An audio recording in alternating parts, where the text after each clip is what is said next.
कहते हैं इसके बाद परशुराम राजा जनक के दरबार से निकलकर पूर्व दिशा में जाते हैं और टांगी धाम में जाकर तपस्या करते हैं और वहीं पर अपना टांगी, जिसको कि फरसा भी कहते हैं, उसको ज़मीन में गाड़ देते हैं और इसी से इस मंदिर को टांगी धाम भी कहते हैं। और यहाँ पे दूर दूर से श्रद्धालु, चाहे वो बुमला के हों, रांची के हों, अपनी मनोकामना को लेकर आते हैं और वह जरूर पूर्ण होती है। जय श्री टांगी धाम।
बाबा टांगीनाथ धाम की सबसे बड़ी विशेषता यहाँ की टांगी की है कि यह सालों साल से गड़ा हुआ है, मगर इसमें जंग नहीं लगती।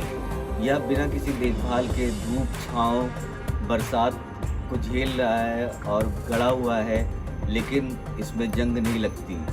और यह ज़मीन के कितना अंदर है यह कोई नहीं जानता।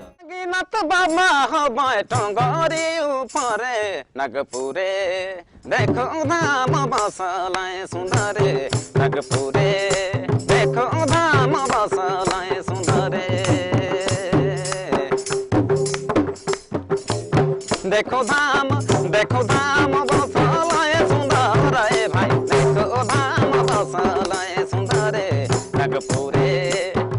यहाँ के बारे में एक और प्राचीन कहानी काफ़ी फेमस है कि एक बार यहाँ के टांगी धाम के इलाके में कुछ लोहार रहने आ गए।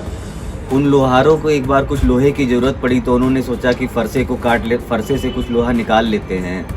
तो उन्होंने फरसे को काटने की बहुत कोशिश की। वो लोहा तो नहीं निकाल पाए, मगर इसका उन्हें बुरा खामियाजा भुगतना पड़ा और उनके परिवार के लोगों की एक एक करके मृत्यु होने लगी और तब उन्हें यह इलाका छोड़ के जाना पड़ा।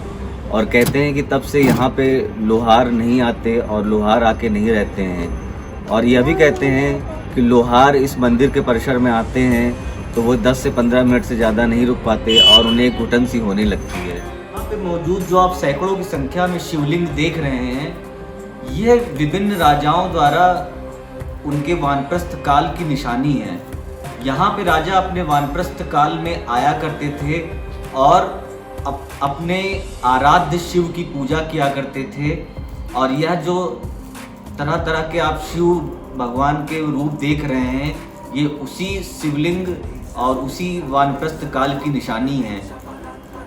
हर राजा अपने आराध्य को यहाँ पे पूजा करता था और पूजा करने के बाद शिवलिंग को यहीं पे छोड़ जाया करता था। इसीलिए यहाँ पे इतने सारे शिवलिंग इकट्ठा हो गए हैं।